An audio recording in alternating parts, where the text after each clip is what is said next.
And that's another thing about opportunities, right? Because you have to be positioned to take advantage of opportunities. Yeah. It's like in chess, they say good moves come from good positions. It's true. You can't find a good move from a terrible position, right? If you're sitting at home with no money, it's hard to invest in Bitcoin at $1. Doesn't matter what it goes to, right? You got to be in a good position to take advantage of things. So you've always got to be in a position where you have a good network, you have good information, you have some kind of liquid money, you have the ability to survive without that money, you can take a risk.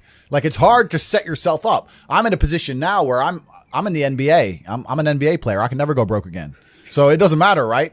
Once you're in the NBA, I can throw $1 million at something. It doesn't matter if it works or not. So for me, it doesn't make a difference. And that's why it's so much easier. They always say the first million is the hardest, and they're completely right. Once you get to a certain point, you can gamble to a degree. Yeah. I don't want to sound, airy-fairy, but I truthfully believe that the universe is a giving place, and that if you actually really want something, you can have it. How much you want is how much you're prepared to sacrifice. So if you want $500,000 a year, you can definitely make that. And that level of stress you'll absorb for that money and the amount of headache you'll go through, if that's the amount you're prepared to accept for a happy life, you'll have it. Do you think anyone can do that though? I think that you have to pre-decide, right? So even my level of wealth comes with enormous stress. Governments are after me. Like most people are not mentally prepared for the bullshit I go through. So the number one factor that's going to decide how successful you are as a person is your ability to absorb stress, your stress level. The better you are at dealing with stress, the more problems you can fix, the more money you're going to make. What I'm doing now at my stage of my life is buying power.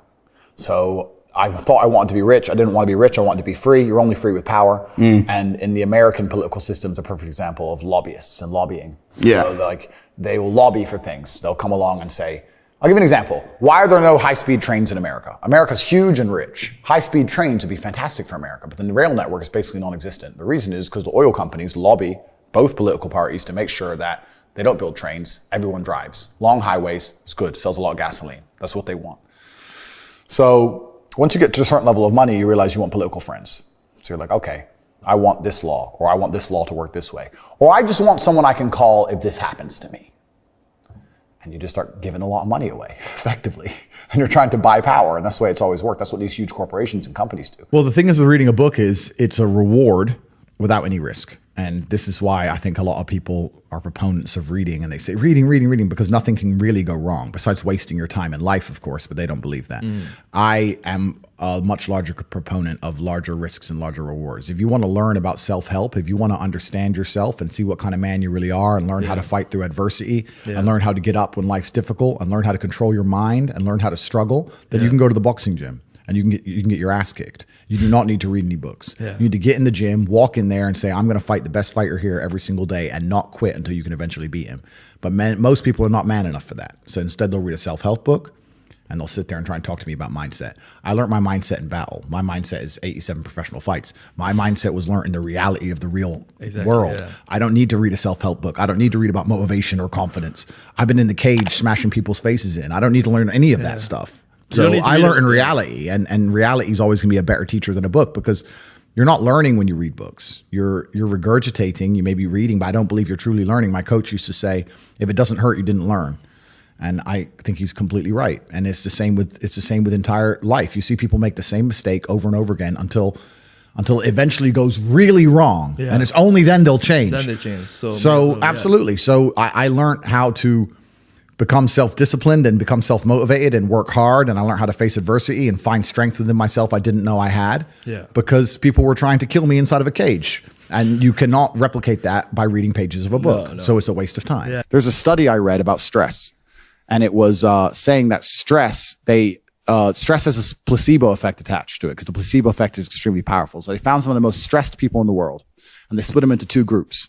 And they're all equally stressed. They all have a bunch of cortisol in their blood. The people who believed that stress was bad for you and that stress can hurt you, and they believed those media articles, were dying earlier. They were having heart attacks and they were having stress-related illnesses. The people who believed the opposite, who just said, stress is part of being successful. I like stress. When I feel stressed, I do my best. It makes me anxious. It turns my brain on. I like being stressed.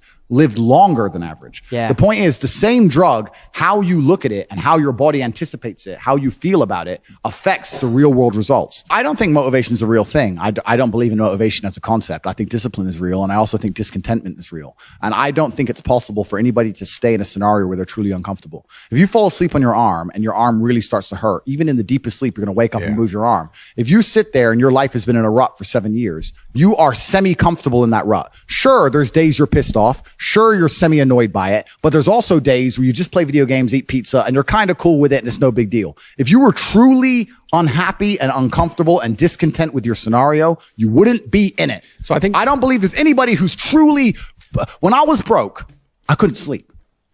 Yeah. I'm not saying that. Please understand me. When I was broke, I couldn't sleep. I'd be trying to go to bed thinking, how the fuck these people have Ferraris? I want a fucking Ferrari. I couldn't sleep. What do? Starting from scratch, you're in London, you got nothing, you got no contacts, you're not in your war room, and you need to make £10,000. I've never done it before. However, you'd have to start with selling something. Yeah. You'd have to start with becoming the middleman of something, and you have to start by taking a commission. That's the first thing you could do. Like the London dropped in the middle of zero and doing it physically, I'm not sure. I think no matter where I was dropped, I would turn to the internet, no matter what. Okay. I think that because the internet's just a global marketplace, it's just so much better. I'd find somebody with, okay, so let's say I had nothing, right? I'd find somebody with star power, like you, for example. And I'd come along, I'd drop you an email and say, listen, I want to put something together. I believe I can help you sell more. I am hoping if I show you I can sell more, you'll give me X amount of commission, X amount percent. I understand you have star power. You have something I don't have. You can talk in front of a camera. You can attract people. You can entertain people. What are you currently selling? You're selling this. Okay, if I bring X amount of 1,000 people, will I be able to get this percent? That's what I would do. I think that if I didn't have the ability to sit on a camera and entertain, I would find somebody who does, and I would be the blood and guts beneath the show business. Interesting. And that's the easiest way to get rich in the world today. So you'd find someone that's got an existing product or service. Correct. And then you would help them sell it and promote it. Absolutely and utterly. That's the easiest way to get rich today, especially because commission only, nobody's afraid of saying yes to.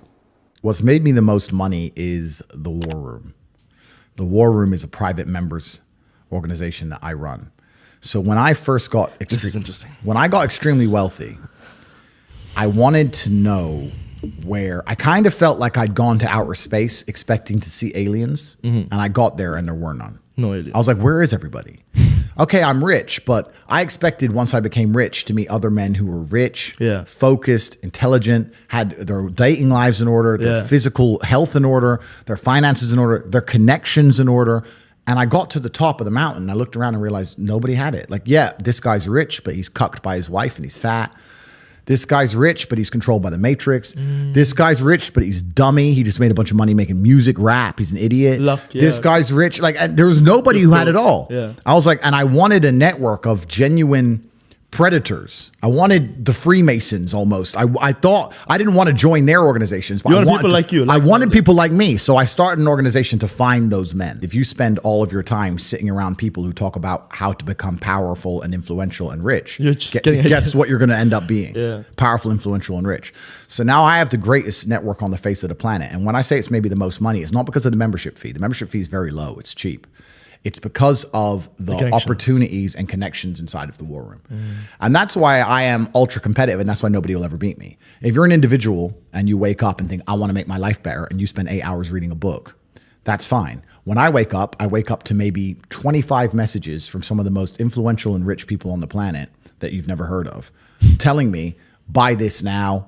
This is an opportunity to make money on the Russian ruble. This is an opportunity to make money British here. pound, This is an opportunity to make money on this land. This is what's going down in Iraq. Here we have an opportunity in Nairobi. And I'm sitting there going, okay. And I have got all this curated information and genuine opportunities in real time presented to me. And within 15 minutes, I've made a $5 million investment. You're on page 1. You're still reading your book. The introduction. You're still reading. You're still reading the introduction.